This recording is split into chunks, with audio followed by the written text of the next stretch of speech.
What's up, everybody? Welcome to the latest episode of the Busy Life Podcast. My name is Julie, and I'll be your host. Today, we are talking about meeting yourself where you're at. And that means a lot of different things. I know some of you are hearing that and being like, what do you mean? Like, I know what I need, I know what I want. But sometimes we need this reminder.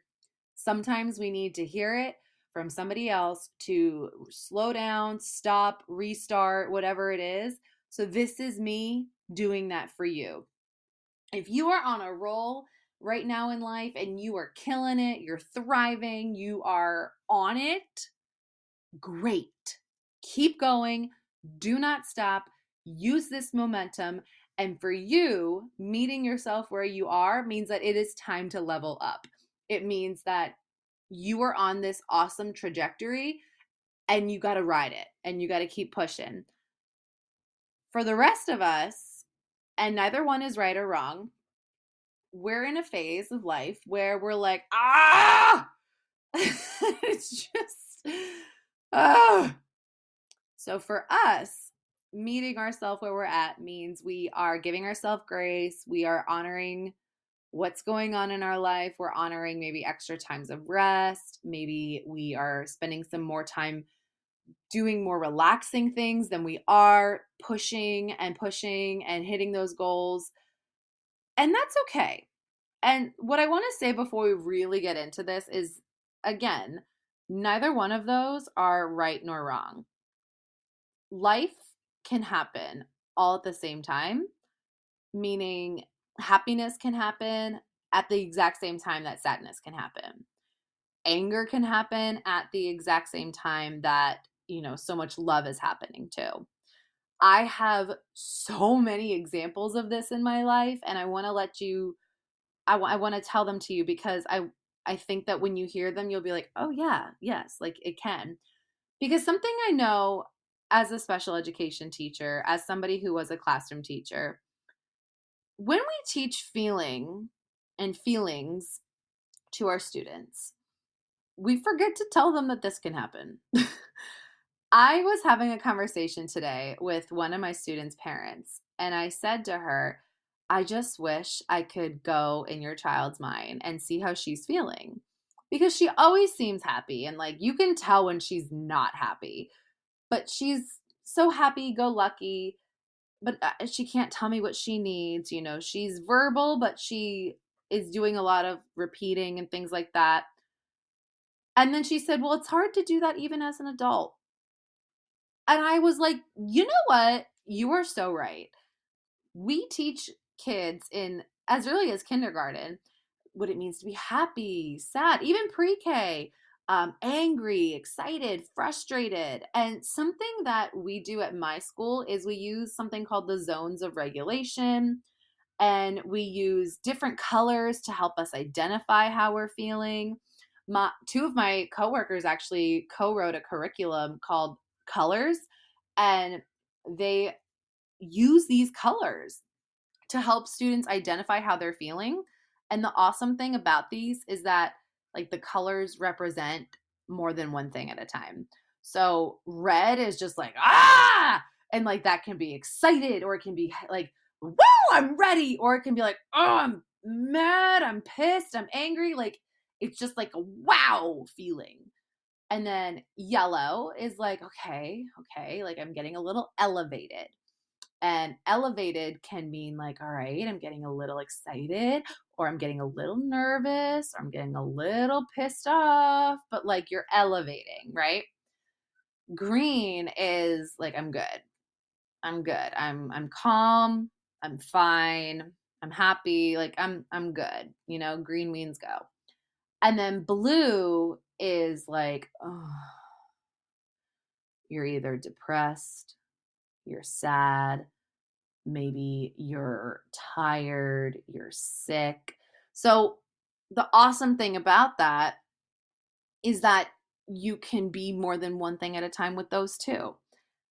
And the reason I keep saying this and I keep talking about this is because I think we only live in a world where we thrive on the go, go, go. and we're forgetting to relax. We're forgetting to slow down. And then unfortunately, we're having things happen where we notice we're getting sick. I used to push myself to get 6 resistance training workouts in every day, every week. And I did not care if I was sick. I did not care if I was tired. I didn't care nothing mattered. I needed to get those 6 in. Now I live in such a different world where I can still have a good day and not have to like go to the gym. I maybe don't even have to get my workout in. I could have a meh workout. Like, we don't have to be thriving 24/7, because sometimes thriving is you surviving. So I want to share with you some stories that have been happening recently in my life and why this was a topic that I knew I needed to talk about. And you're going to understand, like, whoa, those are two very different feelings that are happening at the exact same time.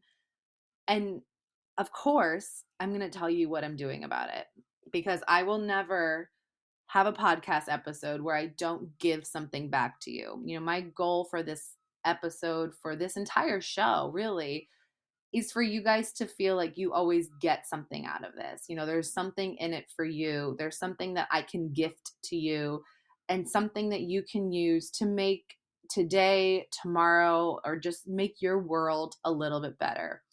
So today I'm going to share a story. Let's start from some very basics. So my husband and we've been married now for, oh my gosh, almost a year. This episode is being recorded at the end of April in 2024, and we got married in June of 2023. So that's so crazy to me to think that somebody could be listening to this episode when it's not April. And I'm like, oh my God, what if I listen back to this and it's been like 5 years? But anyway, so we've been married for a while. We live in a condo, and it's a small condo, like 1,200 square feet. It's got everything we need, and we've been living very comfortably for a long time now in this condo. So we've decided that it's time to upgrade. You know, we want to start planning a family soon. We want to get a yard for our dogs. We'd like to maybe not have 2 people feel crammed in the kitchen. But you know, our life is happening. So hence the house hunting process has begun. For those of you who have bought a house or even just bought property in general, it's not like buying shoes. The nice thing is, when you buy a pair of shoes, if they sell out, you just wait for them to come back in stock, or you find another pair that look just like it. And the awesome thing about shoes or clothes or anything else is there's usually more than one available. If you want those blue sneakers in a size 9, there's probably about 100 of those in inventory. Not with houses. Nope. You want that one? That's the only one. It's not fair. So it's stressful and I'm laughing about it, but I'm telling you, when I'm going through these walkthroughs and I'm going through a house, I'm like, this is mine. This is mine. Ryan's like, you don't know that yet. You did not put an offer on this house, and they did not accept it yet. So it is not. Do not get emotionally attached to it. Well, I can't, you can't help it sometimes. We found a house that I loved. I gave it a 9 out of 10 and totally ignored all the things that would have made it a 10 out of 10. Because I was like, nope, this is it. We're going to make it work. Like, there's nothing wrong with this. This is a 9 out of 10. It's amazing. I wanted nothing more than this house.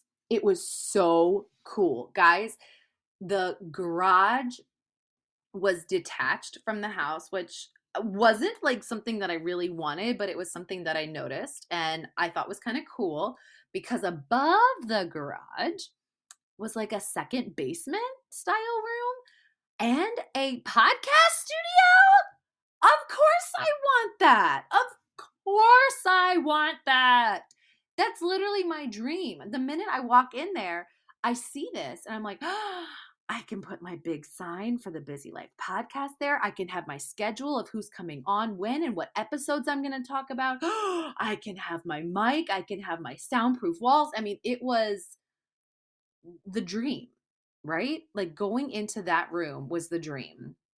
There was a gym in this above garage thing. The yard of this place was beautiful. It had a fence. It was, in my opinion, at the time, the perfect house. I was like, we have to do it. Ryan says no. He's like, I just don't love it. I know you love it, and I would love nothing more than to give you this house. But I don't love it. And now I'm pissed. And I'm sad. And we go to dinner, and I'm like, why don't you love this house? No, no, no, no, no, no. And he's like, I don't think it's our house. Like, I'm really sorry. I'm so glad you loved the podcast studio in there. I love that you got so excited and you lit up when you saw it, but I didn't get that feeling, and I want to have that feeling too. Now, in my right mind, yes, of course, I would never buy a house or put an offer on a house, because you can't just buy a house. That's not how this works. I would never put an offer in on a house that Ryan also did not love. So I know that. And I'm pissed. And I'm sitting there and I'm like, fine. So we let it go. The next day is an open house for that house. And I tell him, I'm like, I want to go. I want to see who else is there. You know, is it really packed? Is it busy? Because maybe if it's not that packed, maybe they won't get an offer. And ooh, it would be really awesome if they drop the price, because real estate is so expensive right now. I mean, oh my God, you could have a house that's like 4,000 square feet compared to a house that's like 1,000 square feet. And based on location, they're both going to be over $900,000. It's insane. So I tell him I'm going to go to this open house because I just want to scope out the competition, even though it's not competition because my husband doesn't want it. And he's like, yeah, you should do that. I'm like, well, why? Like, you don't want it. Later that day, he texts us, meaning me and our realtor. Let's put in an offer. What? What? You, I thought you didn't like it. So now I'm calling him because now I'm getting excited. We're about to buy the house of my dreams. I'm about to have my podcast studio. I'm about to have this cool garage with like a double basement and a big yard and a totally updated house. Like, oh my God, this is going to be amazing. My kids will be able to go to a good school district. I'll be 10 minutes away from my parents. We'll be closer to Ryan's parents. Like, this is going to be phenomenal. Our offer gets accepted. Woo! I am so thrilled. I am literally through the roof. I'm crying. I'm happy. I had no words other than I'm now in shock because I'm getting my dream home. It's literally checking off every single box that I had, except for some that would have made it a 10 out of 10. There's some little things I didn't love about the house that, thinking back, I really should have paid more attention to. And they're very little, but to me, they were little enough to not make this house a 10 out of 10. I really wanted sidewalks to walk my dog. That's a really small thing, but I grew up in a neighborhood with like nice sidewalks, and I wanted to be in the neighborhood, and this house is kind of on the side of the main road. So I didn't love that. It also had a bigger front yard than it did backyard, and I didn't love that either. But the offer got accepted. We even gave them under asking price, like lower than asking price. So I'm thrilled. I'm like, you know what? Those things, I can overlook those things. Those are not, my non-negotiables. So it's going to be fine. I'm on cloud nine, you guys, because this offer for a house that Ryan didn't want, and now all of a sudden he loved it. It's ours. Oh my God, it's happening. Well, the next day we do our home inspection. I'm at like a 10 out of 10. Like I'm a red. Woo! That's how I'm feeling right now. I'm so excited. I am picturing which rooms are going to look like what and different paint colors and how to decorate my podcast studio. I'm doing all the things. The home inspection starts. And let me just read you. Let me just read you the list of what we found. I knew it was bad the minute I get out of the car and we pull up there. And I was going to say to my dad, because my dad came to help, welcome home. And he just kind of gave me this look that was like, no, this isn't going well. So I said, oh, okay, this isn't good. The first thing they notice is that there's bricks falling off and cracking on this house. Yikes. The other thing he notices is that there's mulch all the way up some of the siding on the house, and that there's a big dead tree stump in the middle of the backyard. Now, why are those things a big deal? Well, I also didn't know that that is basically like ice cream for termites. And it had been there for years. This house probably, and according to this home inspector, 99% has termites and already probably has termite damage. No, thank you. My mother-in-law said that her parents bought a house that had termite damage and that cost up to $70,000 to completely remove. Now, is it always $70,000? No, but who knows how long that had been like that. On top of this, you would think like, okay, we're listening, it's fine. Have somebody come out the next day and assess to see how bad it is.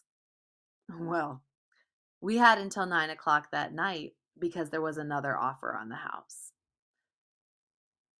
Insert stress. So now I'm yellow. I'm a little elevated. I'm happy because this is my house and I'm so excited, but I'm not feeling well. I'm not well. The list, guys, I have to just read you this list. There was no gutters on the garage. So therefore, this garage has water damage all the way around because it's just been sitting on this roof. And there's water damage on the side, like the back side of the garage. The garage floor, like the foundation of it, totally cracked. That was going to cost about $10,000 to replace and to fix. The heater wasn't working.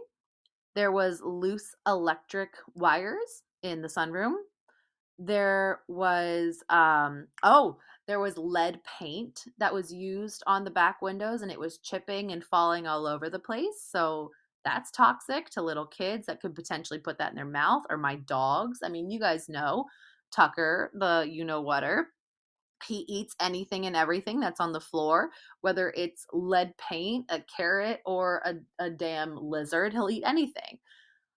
There was a septic tank, which, no judgment to anybody that uses a septic tank, but this one was old. This one was old and was going to need to be replaced ASAP. So that's not helpful either. The chimney looked like it was about to fall apart, so that's not fun. The heat pump in the attic wasn't necessarily working well. The bathroom sink on the main floor was very loose. What else did he say? That there was no smoke detectors or CO detectors, so that's not safe. The cords on the window, the spring cord on the window wasn't there. Oh, but that was only like $20, he said, so that's not a big deal. There was cracks all over the kitchen cabinets.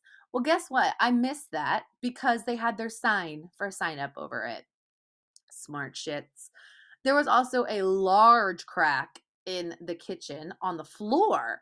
And guess what? That was also covered up by a carpet. The basement also had the pump for the for the septic tank, and it was cracked and it smelled, and there was already evidence of having it overflow. You don't want that to overflow. Um, the garbage disposal wasn't working well. Also, the fireplace had a gas, like it turns on with gas, and he didn't even want to turn it on because he said it looked that old. I stopped writing after all of this because now here I thought we were going to move into a dream house that it was going to need no work. It was going to be move-in ready. I know, I'm not being naive. I know that every time you purchase a home, it is never 100% perfect. I know that. Even new builds, there's always something you could think of. I know. But this house was already the top of our budget. We were willing to make it work because I loved this house so much. And then we found out that that's not even everything on that list. Like that, like I said, I stopped after a while. There would have also needed to be $100,000 worth of repairs. Yeah. So we have to make this hard decision now to drop this house that I thought was my dream house.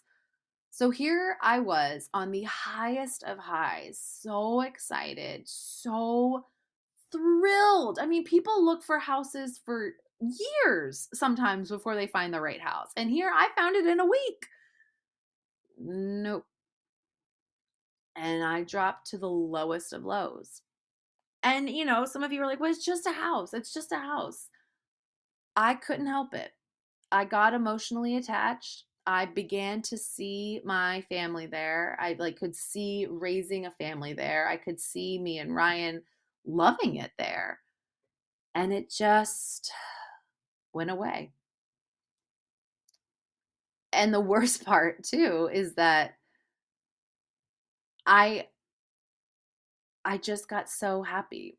I so happy, and it really felt like my life is happening now because I have a house. So I had to take a step back and remember that my life isn't happening because I have a house. My life is happening because I'm making it happen, because I'm choosing to get up every day and to do the things that make me happy. I am choosing to continue to look at other houses because I know that Ryan and I will find the right one for us. I am choosing to go to the gym even when I don't feel like it. But I'm also honoring and recognizing when I need a break. So all of that happened on Saturday and Sunday. Saturday was the high. Oh my God, we finally saw the house. Ryan finally wanted to put in an offer. Oh my God, it got accepted. Oh my God, this is going to be our house. And then Sunday, literally less than 24 hours later, was the day that we had to totally drop it. And we almost couldn't because in our contract it said that we were just willing to negotiate, not that we were going to cancel it. But thank God they had an awesome realtor, and my realtor called them and was like, this isn't going to work. So thank God it all worked out. But whew, Monday felt like it felt like the world was frozen. From going on such a high to then dropping to such a low. I mean, you have to process that. You have to process that because one minute your life feels like everything's about to change. Like now at that day I was also thinking too, okay, what do I need to do to be able to get the condo to be rentable? We have to paint. Oh, we have to rip out the carpets. We have to fix this. We have to do that. We have to do that. We have to fix the fans. And then Sunday it was like, well, never mind. So it was just so hard to explain. And I know that you guys understand it on some level. And that's what made me want to do this episode. I wanted to remind you that no matter what you're doing in life, where you're at in life, take a minute to assess the situation and figure out how can you meet your own needs? Where are you at right now and how can you meet yourself there? Another thing too is we found out that someone we know has cancer. And that's not fun to hear either. But at the same time, the weather is getting nicer outside and it's like beautiful days. Happiness and sadness can occur at the same time. So many things happen every single day. And that's why I really wanted to record this episode. I wanted to remind you that no matter where you are in life, no matter what you're doing, I want you to take a moment and assess yourself. How are you really doing? I know you've heard that before, but like actually answer it. What are you really feeling? What do you really want? And the famous question I ask on this podcast, what can you do about it? And if the answer to that is I can just sit with my feelings and feel them, that's okay too. So here's the part where I want to help you. A lot of people wonder, what does it mean to meet myself where I'm at?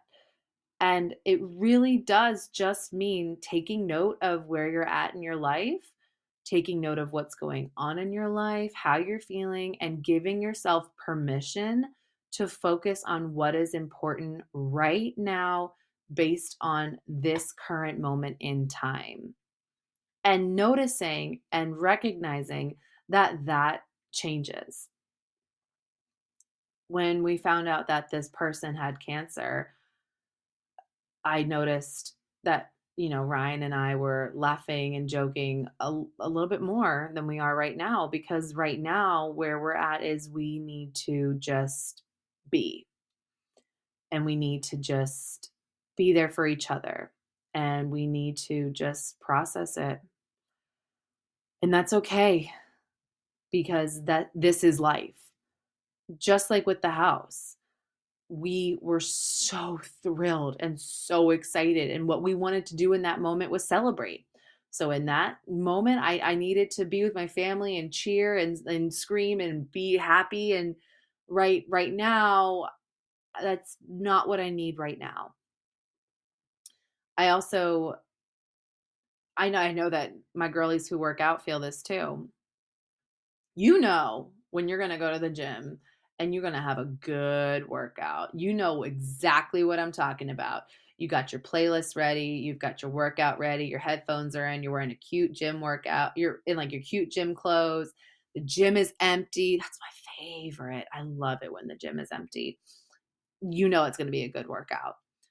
And then the days too where you are genuinely not feeling well, you are under the weather, you got a lot on your mind, and honestly the best thing for you to do is to just be with your family or to be with your friends or to just be with yourself. We can do that too. We forget that sometimes because we forget to listen to our bodies. Mhm. I have many episodes on that, and I specifically have one about getting to know and accepting your body. So, here's what I want you to do. Here's my 3 tips for today that I want you to use to assess where you're at. And the first one is listen to your body. I really need you to do that. I want you to find out, what do you need right now versus what do you want? What I needed today Today I worked my butt off. I had a hard day at work. I sound like that one boy who's going viral on Facebook. He's like, "I'm tired. I'm hungry. I'm tired, and I worked hard in school," or something like that. That is me. When I came home, I was like, "I'm hungry. I'm tired, and I worked hard in school." I don't even know if I'm getting it right, but that's me. And what I needed to just come home, come upstairs, put some comfy clothes on, and talk to you guys. I really needed that. Yesterday, what I needed, I had a lot of energy yesterday. I was feeling amazing. I needed a good workout. I needed it.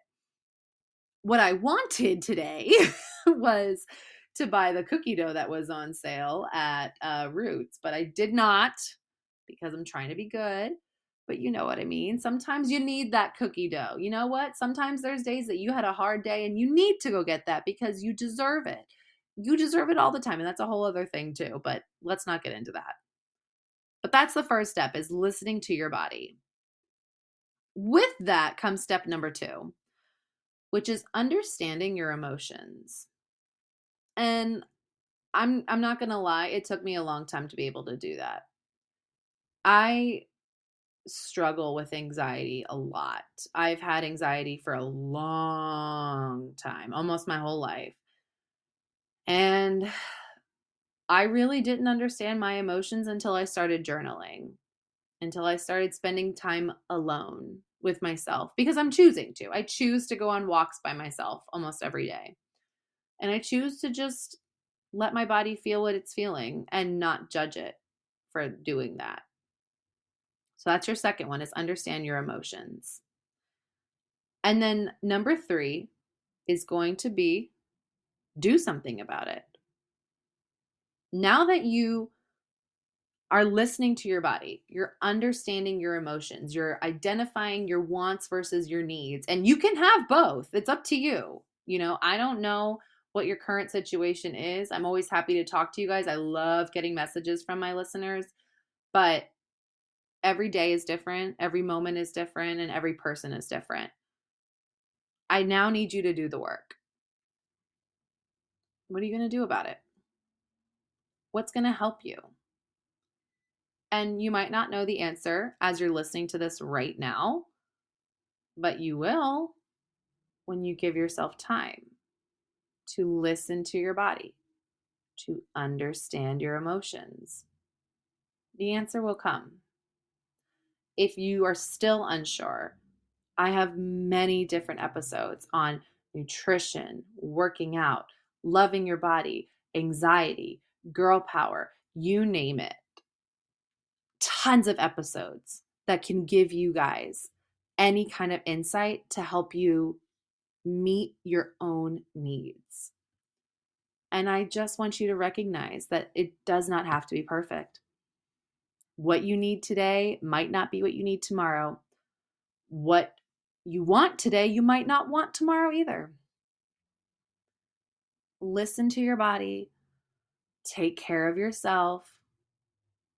Don't be afraid to honor your emotions, even if it means you got attached to a house that isn't your house anymore or never was your house, or you hear the dreaded C word, or you lose a job, or I'm just listing random things now, or went through a breakup, or anything, guys. Maybe you just had a long day. Respect and honor yourself by meeting yourself where you're at and doing the work. I love you guys so much. Thank you for everything. Please remember that I am not a licensed therapist or medical professional. I'm just your friend. I'm a certified personal trainer, nutrition coach, women's health and fitness specialist, and I just want to help you as best as I can. So from me to you, I love you, and I want you to know you got this.